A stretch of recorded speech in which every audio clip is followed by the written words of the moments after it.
રાજકોટ જિલ્લાના ધોરાજી તાલુકામાં 2 કલાકમાં 3 ઇંચ વરસાદ પડતા લોકોનું જનજીવન પ્રભાવિત થયું હતું અને ફરેણી રોડના નીચાણવાળા ઘરોમાં પાણી પણ ભરાઈ જવા પામ્યા હતા. તો ધોરાજી પંથકમાં અને ઉપરવાસમાં થયેલા ભારે વરસાદને કારણે ધોરાજી તાલુકાના જનજીવન લોકોનું અસ્તવ્યસ્ત બની જવા પામ્યું હતું. તો ધોરાજી તાલુકામાં છેલ્લા 2 કલાકમાં 3 ઇંચ જેટલો વરસાદ નોંધાયો હતો. તો ધોરાજીના ફરેણી રોડ અને વોર્ડ નંબર 9માં એક બાજુ નગરપાલિકાની બેદરકારી અને ધોધમાર વરસાદ વરસતાની સાથે જ નીચાણવાળા વિસ્તારોમાં આવેલા ઘણા ઘરોમાં વરસાદી પાણી ભરાઈ જવા પામ્યા હતા, જેને ઘરગથ્થીનો સામાન અને અનાજ પલળી જવા પામ્યું હતું. તો લોકોને ભારે મુશ્કેલીનો આને લીધે સામનો કરવો પડ્યો હતો. તો વરસાદને કારણે નીચાણવાળા વિસ્તારોમાં વરસાદી પાણી ભરાઈ જતા ગરીબ પરિવારોને ભારે નુકસાની વેઠવી પડી હતી. તો ધોરાજી તાલુકામાં 2 કલાકમાં 3 ઇંચ વરસાદ પડતાની સાથે જ જનજીવન અસ્તવ્યસ્ત જોવા મળી આવ્યું હતું. રિઝર્વેશન વાળાને અંદર ચડવા નતા દેતા. અમે લોકો ક્યારના 15 થી 20 મિનિટ બહાર ઊભા કુતિયાણા બસ સ્ટેન્ડ ઉપર, ફૂલ બસ, અને અમને લોકોને ચડવા ના દીધા. અમે વરસાદમાં બહાર, રિઝર્વેશન વાળા હેરાન થાય અને બીજા ચડે. કંડક્ટરને જ કેવું જોઈએ ને કે ભાઈ પહેલેથી રિઝર્વેશન વાળા એને ચડવા ના દે. એની પણ ભૂલ છે ને આ વસ્તુમાં.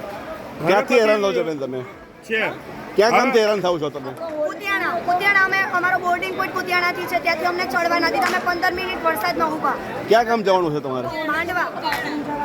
તો તમે રિઝર્વેશન કરાવેલું છે? રિઝર્વેશન કર્યું છે 10 દિવસ પહેલા. શું કરશો સરકારને? સરકારને જ કહેવાનું કે વ્યવસ્થા ઊભી કરો.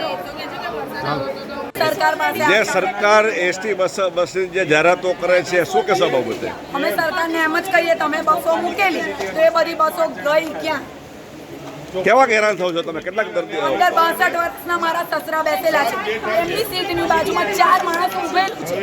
એકવાર હાર્ટ એટેક આવી ગયેલો છે, એ વ્યક્તિને બીજી વાર હાર્ટ એટેક આવી જાય તો જવાબદાર કોણ? શું તમારી માંગણી છે?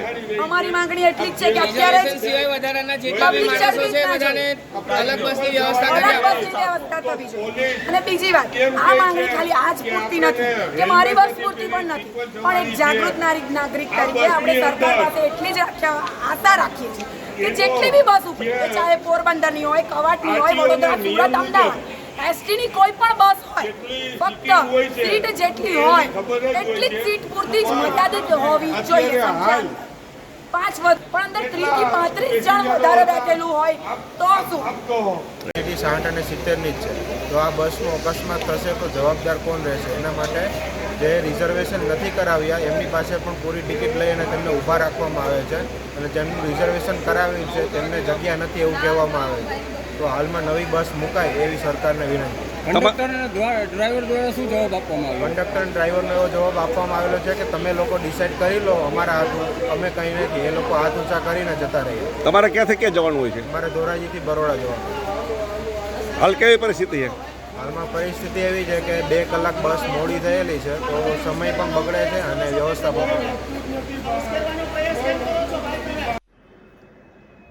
બ્યુરો રિપોર્ટ, ખબર ગુજરાત લાઈવ.